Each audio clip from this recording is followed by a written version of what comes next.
directement dans mes à regarder plus tard. Ok, juste ici. Donc, Cédric Doumbé... Putain, on va croire que j'ai voulu l'insulter. Cédric Doumbé, c'était pas fait exprès, je précise. C'est pas parce que j'ai perdu 1000 € que j'ai dit ça. Cédric Doumbé, ok. VS Baki, on est parti directement micro-trottoir. Apparemment, on est parti demander aux gens ce qu'ils pensaient du combat. Mais il mérite plus que Baki.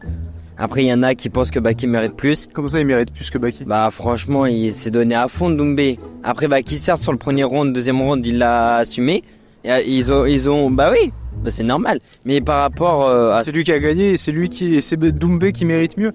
Bah ouais. Parce que franchement, c'est Cédric qui mérite. Entre nous, franchement. Parce que, certes, Baki, il est fort.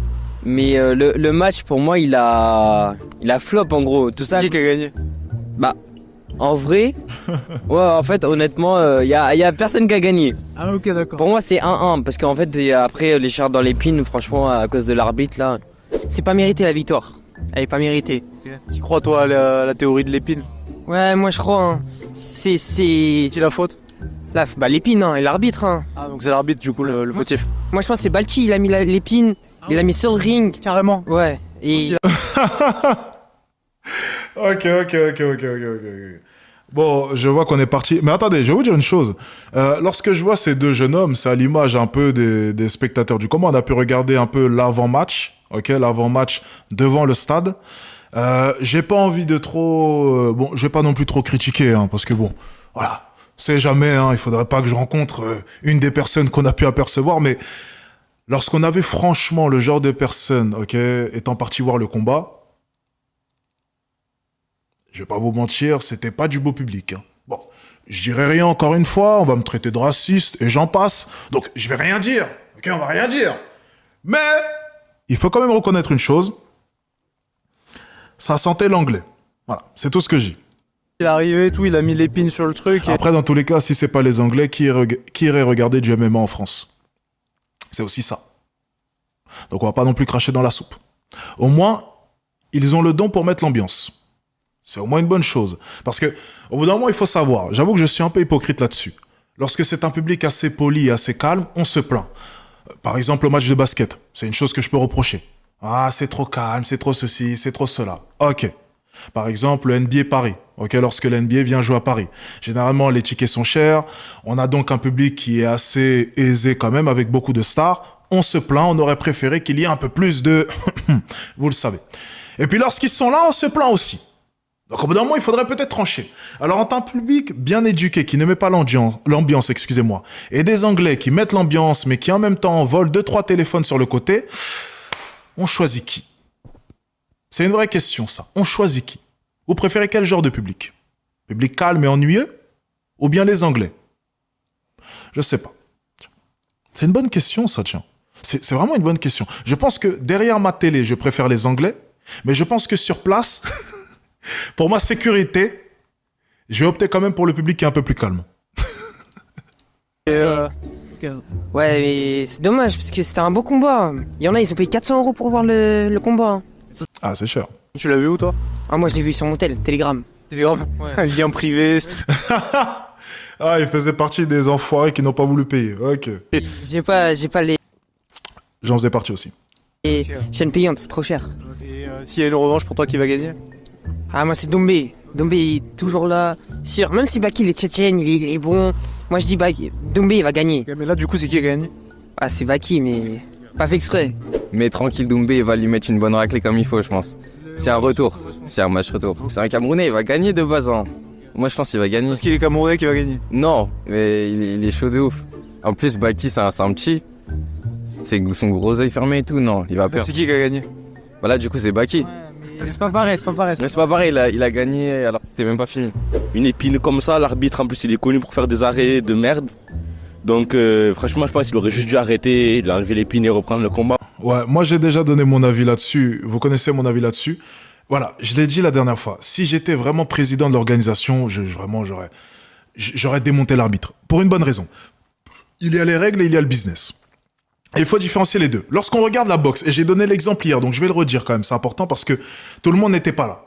Tu regardes la boxe. La boxe, ils ont bien compris une chose, c'est que c'était avant tout un business. Super important. Lorsque tu regardes Lomachenko contre Hané, Lorsque tu regardes Fury contre Ngannou, tu vois bien qu'en boxe, on met le business avant les règles. Parce que tout le monde sait qu'un Hané contre un Garcia, c'est beaucoup plus vendeur qu'un Lomachenko contre Garcia. Tout le monde le sait. Tout le monde sait aussi que pour l'image de la boxe, voir un Ngannou battre un Tyson Fury, c'est juste pas possible et c'est juste pas vendeur. Donc on fait passer l'aspect business avant les règles. C'est super important. Et je suis désolé, il y a les règles. Je veux bien, je ne sais pas si l'arbitre a enfreint ou non les règles, mais au bout d'un moment, lorsque tu es dans un des combats les plus importants pour l'organisation, le monde entier a les yeux rivés sur ce combat, tu ne peux pas te permettre d'arrêter un combat comme cela. Il y a eu l'exemple Ngannou-Joshua. Ngannou se lève. Le décompte est déjà passé. Il n'a toujours pas levé les mains. L'arbitre n'a pas arrêté le combat pour une bonne raison. C'est que c'est un des combats les plus attendus. Tu ne vas pas arrêter le combat parce que Ngannou n'a pas levé les mains comme les règles le stipulent. Donc vous voyez, il y a tout un enjeu aussi à respecter. Donc l'arbitre n'est pas forcément en tort, ok, au niveau des règles à proprement parler. Mais si on parle businessment parlant, il est en tort. Il est en tort. Bien, on enchaîne. Oh, parce que je trouve Dombé il allait reprendre le dessus là. Ah ouais? Ouais. Ok. Dombé il allait reprendre le dessus, tu vois. C'est pas un prétexte de Doumbé pour esquiver? Là, parce que tu vois que même sur les scores et tout, comment ça s'appelle, les juges, ils ont noté. Ils ont mis 19 et 19. Il y avait un partout. Troisième round, il était Mais déterminé. on peut dire aussi que l'organisation, leur superstar c'est Doumbé, donc peut-être qu'ils ont intérêt aussi à si jamais par exemple il y a un léger avantage pour Baki, bah on rééquilibre, on fait genre il y a égalité, tu vois. Et à la fin, si ça va à la décision des juges, on fait gagner Doumbé parce que c'est notre star. Un peu comme il s'appelle Ngannou et Tyson Fury. On va pas faire perdre Fury parce que c'est notre superstar et ça détruit notre sport. Après, je trouve dans la boxe, il y a plus de corruption et tout, c'est plus avéré. Après, Ah bah oui, mais c'est peut-être pour ça que c'est l'organisation qui brasse le plus.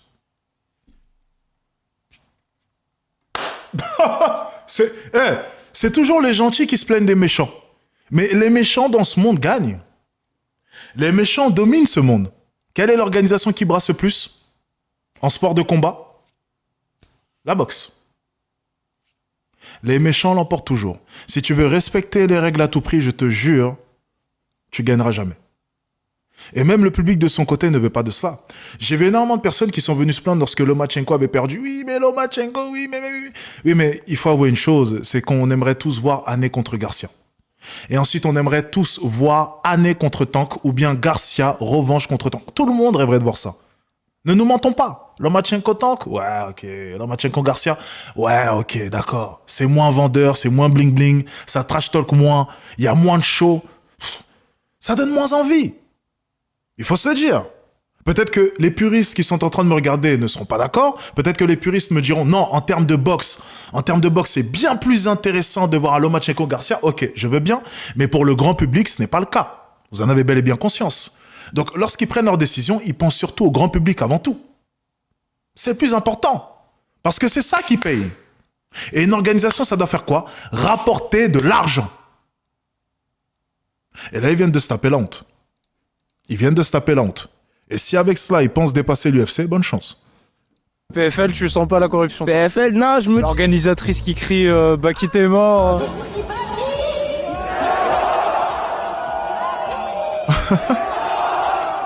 Excellent. Je me dis, ouais, ça quand même, mais je me dis que même Doumbé, il a un peu d'honneur, c'est un mec qui a de l'expérience et tout. Quand même, il va pas arrêter sur ça. Deux placements de produits sur une vidéo 1 heure avant le combat, big honneur. Faut faire les sous, faut manger quand même. Alors sérieusement, toi tu crois vraiment à la sincérité de Doumbé? Ouais. Je pense vraiment qu'il aurait voulu reprendre. Là, je pense, s'il lui avait enlevé l'épine, ils auraient repris, et même Doumbé reprenait le dessus largement. Et qu'est-ce que t'as pensé de la prestation de Baki? Parce qu'on parle que... Moi, je trouve que El Ryan, il est un peu quand même de mauvaise foi. On voit bien que sur la feuille de match, c'était égalité. Au troisième round, c'était... Enfin, les deux, là, on était vraiment dans un tournant du match. Bon, dire qu'il a eu peur ou bien que l'épine a popé de nulle part, bon, je trouve qu'il abuse un peu. Voilà, il peut nous dire qu'il aurait dû continuer, ça, je veux bien. Mais essayer de sous-entendre le fait qu'il voulait pas forcément reprendre, bon là, il faut arrêter. Enfin, je sais pas, mais moi, on a bien vu une chose, c'est que durant le premier round, vraiment analyser le combat. Que s'est-il passé? Durant le premier round, Cédric Doumbé, vraiment 3 ou 4 fois, a fait l'erreur, et selon moi, j'avoue que je n'ai pas compris cette erreur, de balancer sa jambe. Donc de venir faire son low kick. Il a l'habitude de le faire souvent, j'ai pu analyser. Le game plan de Baki était simple, et vous pouvez revoir le premier round. Dès que Cédric envoie son low kick, tu attaques la jambe. C'était ça son game plan. Et tout le monde l'a vu. Enfin, n'importe quelle personne qui s'y connaît un peu en sport de combat l'a vu. C'était ça son game plan. Cédric Doumbé l'a fait 3 ou 4 fois. Les 3 ou 4 fois, Baki a saisi l'opportunité. Et c'est ce qui a fait que durant le premier round, il s'est fait dominer parce qu'il s'est fait amener au sol à chaque fois sur cette erreur. Revoyez le combat. Consigne du coach, fin premier round, arrête d'envoyer cette putain de jambe et arrête de lui donner ta jambe. Deuxième round, Cédric Doumbé, on arrête les kicks et on reste sur du striking en le gardant à distance. Dès qu'il essaye d'attaquer, on recule et on essaye de répondre avec un uppercut. Vrai ou faux? Vrai ou faux? Deuxième round pour Doumbé. Troisième round, regardez bien le début. Baki, qui jusqu'à présent était assez passif et laissait le centre de la cage à Doumbé, commençait à être de plus en plus agressif et les deux se battent pour essayer de contrôler le centre de la cage. Et à ce moment précis, bang, l'épine. Et c'est vraiment dommage parce que j'aurais vraiment aimé savoir qui allait gagner. Et c'est à ce moment précis. Le match allait se jouer là, maintenant. On retenait tous notre respiration. C'était le moment du match. C'était là. Et fait chier, quoi. Le combat s'est arrêté. Putain. Que de Doumbé, mais il y a eu un gagnant, qu'on le veuille ou non. Qu'est-ce que t'en as pensé? Tu devrais être coach, Alex. Franchement, je trouve que j'ai super bien analysé le combat pour ceux qui étaient présents. Ouais, je suis fier de mon analyse, mine de rien, tu vois. Peut-être que je devrais... Non, je plaisante, je suis mis derrière mon ordinateur. Je vais rester derrière l'ordinateur, les gars, vous savez. Vous savez, mon joli nez, enfin, mon nez assez pâteux d'ailleurs, mais ma belle mâchoire et j'en passe, je préfère la conserver, je vais pas vous mentir. Pensé de sa prestation? Baki, il a pas été décevant, franchement. Mais ça sentait qu'au moment où Doumbé reprenait un petit peu ses aises, etc., il était un peu perdu. Même au niveau de sa lutte au premier round, tu voyais, il luttait, etc. Mais il n'y avait pas Il a vraiment... mis 4 takedowns. Ouais, 4 takedowns, ça c'est vrai. Mais je trouve que par contre, Cédric Doumbé, sa défense, elle était... C'était impressionnant. Je sais pas ce que vous avez pensé un peu, les puristes. Vous y connaissez mieux que moi. Donc moi, je sais pas trop en lutte. Mais je trouve que sa défense en premier round, elle était vraiment pas mal. Vraiment pas mal. J'ai bien aimé. Après, la meilleure défense, au final, c'est celle du deuxième round. C'est-à-dire ne pas se faire amener au sol. Tu vois, c'est la meilleure des défenses. C'est généralement quand tu ne vas pas au sol. Ça aurait été la meilleure défense pour lui, ne pas aller sur son point faible. Parce qu'en l'occurrence, c'était le point fort de Baki. Mais je trouve que, bref, une fois au sol, il s'est super bien défendu. Ok, mais la meilleure défense, ça reste quand même de ne pas se faire mettre au sol. Tu vois, c'est surtout ça. Mais vous m'avez compris. Violemment, il y a un moment, il a traîné carrément Doumbé sur toute la cage. C'est bien de faire des takedowns et tout, mais c'est dommage de pas finaliser avec ces takedowns. Tu vas pas chercher un truc en plus. Pas son plan, il parle pas de KO. Ouais, c'est ça, mais genre aller au moins chercher une soumission, prendre un vrai contrôle, etc. Parce qu'à chaque fois, Doumbé se relevait au final. Ouais, bon là, lui aussi, hein, il a un peu de mauvaise foi. Dans tous les cas, lorsque tu fais ça, tu gagnes des points. Et au point, tu gagnes. Si t'étouffes ton adversaire, ok, comme pouvait le faire je vais pas me tromper sur les noms, après on va m'attaquer. Un Khabib, par exemple. Si t'étouffes ton adversaire continuellement, dans tous les cas, à la fin, tu gagnes le round. Et lorsque tu regardais les combats de Khabib, putain, oh là là. Moi, j'en ai vu que 2, hein. J'en ai vu que 2 de mes souvenirs. Il est étouffant. Il est sacrément étouffant. Vraiment étouffant. Enfin, rien qu'à regarder, t'as de la peine pour les adversaires. T'as vraiment de la peine pour les adversaires. Ça s'arrête pas. Le mec ne te lâche pas. Et lorsqu'il te ceinture, il passe sur ton dos, il repasse ici, il repasse là-bas. C'est comme un serpent qui veut pas te lâcher. C'est juste, c'est dur à regarder. Vraiment, les lutteurs, c'est quand même quelque chose. C'est super dur à regarder. Vraiment super dur. Et je vais dire honnêtement, dans le combat Doumbé-Baki, selon moi, je sais pas ce que vous en pensez.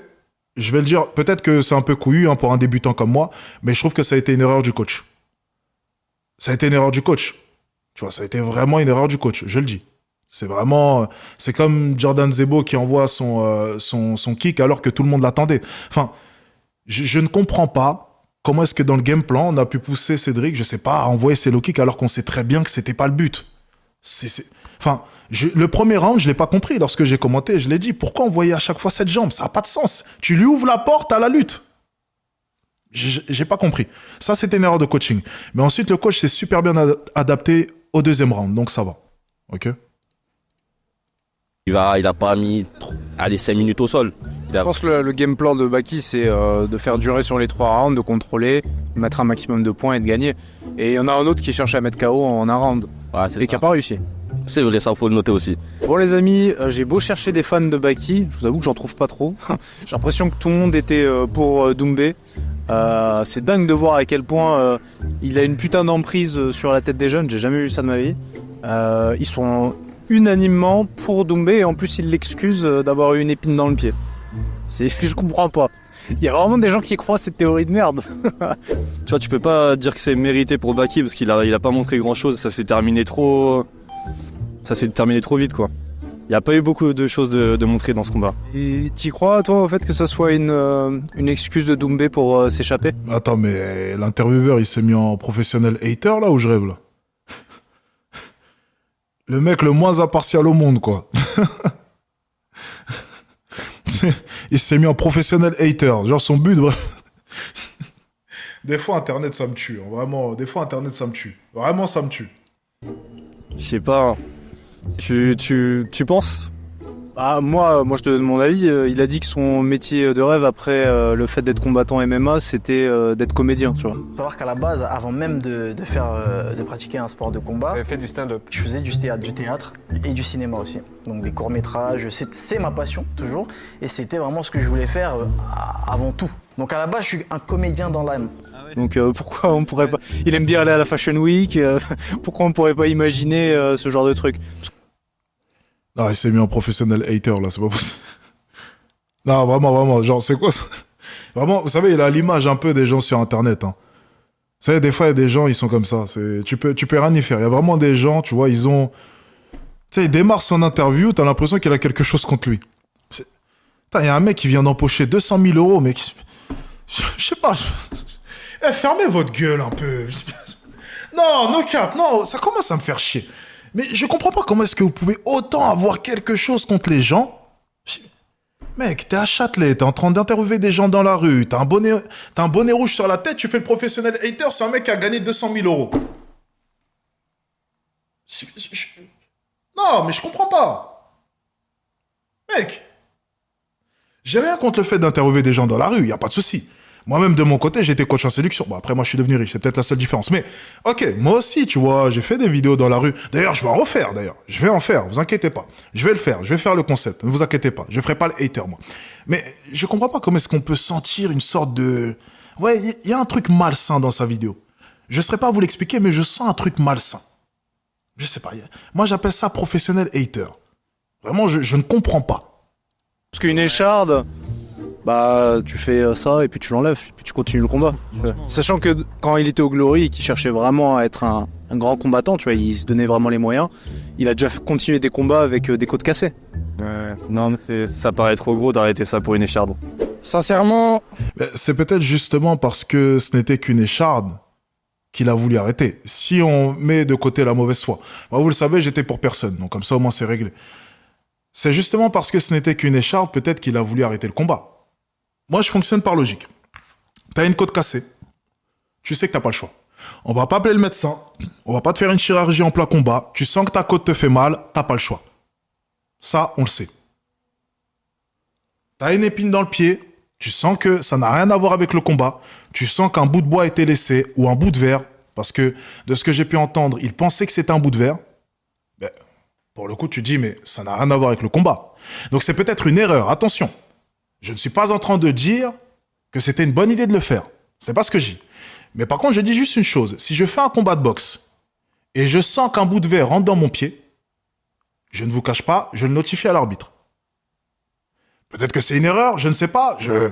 Vraiment, à vous de me dire quoi qu'il arrive, je ne sais pas. Mais selon moi, cette théorie est un peu plus plausible. Si c'est quelque chose d'extérieur au combat, tu peux le signaler. Si c'est quelque chose qui a un rapport avec le combat, c'est une toute autre chose. S'il t'a cassé les côtes en te mettant un coup de poing, c'est autre chose. Donc il n'y a pas réellement de rapport entre la côte cassée et le bout de bois qui rentre dans ton pied. C'est surtout ça. Baki, je doutais de ses capacités, vraiment. Moi, j'étais plus du côté de Doumbé, ça n'a pas la force, tu connais. Que j'allais dire. Baki, voilà, il m'a choqué. Mais il m'a choqué au niveau de sa lutte. Jamais j'aurais pensé que Doumbé il allait se faire soumis comme ça. Là. Bref, du coup, après, sur le deuxième, Doumbé il est rentré. Deuxième round. Il lui a montré c'est qui. Hein. Et après, troisième.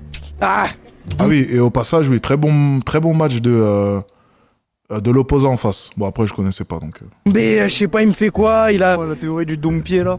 La théorie du dompier, non, je sais pas, il m'a fait quoi. Mais moi, j'en veux à l'arbitre, moi. Au début, je comprenais pas. Au début, je pensais, Doumbé, il pensait qu'il allait perdre et tout. C'est-à-dire, je pensais que c'était l'excuse du truc. Ouais, j'ai un truc dans le pied, stop. Mais après, à partir du moment où Doumbé s'expliquait après le combat, pardon. Après, Ces arguments, ils sont convaincants. je sais même pas quoi dire, je suis dégoûté. Après, j'en veux un petit peu à l'arbitre. Mais c'est comme ça, c'est le Il y a sport. des combats de Doumbé où il a les côtes cassées et il continue quand même de combattre. Ce serait une écharpe dans le pied qui va le stopper. Je sais pas. Encore une fois, l'argument est pas bon, mais bon, on va pas revenir là-dessus, mais comparer le fait qu'un élément extérieur au combat ait pu rentrer en compte et comparer le fait que, justement, dû au combat, t'aies eu une côte cassée, ça n'a rien à voir. La côte cassée, c'est vraiment le pire exemple, excusez-moi, qu'on puisse prendre. Ça n'a totalement aucun rapport, mais vraiment aucun rapport. La côte cassée est provoquée par un coup de l'adversaire. L'épine dans le pied est provoquée par un connard qui a mis ses chaussures sur le terrain. Donc encore une fois, bon, ça n'a pas réellement de rapport. Mais professionnel hater apparemment ne veut pas réfléchir, quoi. Je sais pas, moi je suis dans le déni, je veux même pas savoir. Moi je suis team Doumbé de base. Et Baki, voilà. quand même, il a gagné ton respect. Baki, ah oui, Baki je le respecte. Voilà, Baki je le respecte très clairement. Baki je le respecte. Il aurait pu faire autrement. Il aurait pu éviter ce gâchis Doumbé, tu vois. Après moi, en étant pro Baki aussi, tu vois, je me dis qu'il voulait pas de cette fumée, tu vois. Baki, il lui a fait manger la lutte un peu. Et je pense que au deuxième round, Baki il a essayé de placer ses takedowns qui ont été défendus, certes, mais il a joué le jeu. Il a essayé de rester debout contre Doumbé. Ça, on l'a remarqué aussi, tu vois. Faut pas se voiler la face. Oui, il a rentré. Pas vraiment, on a pu le voir au deuxième round.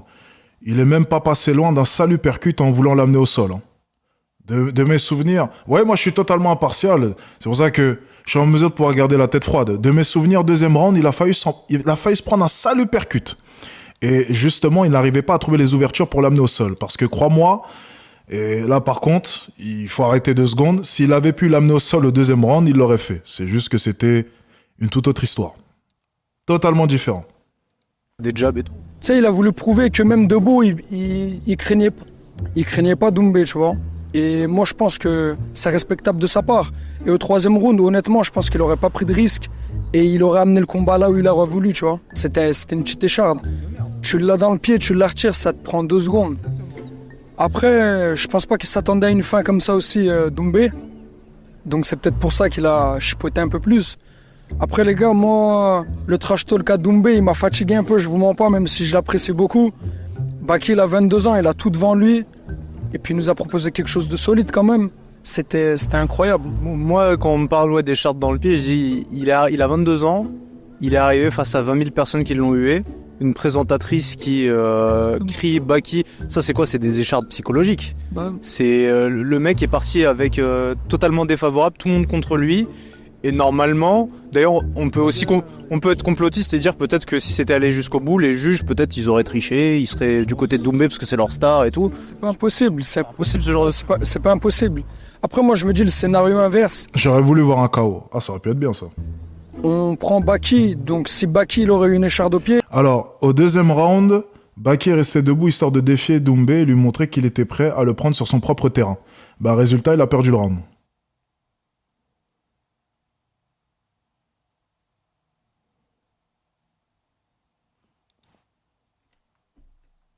Tout simplement.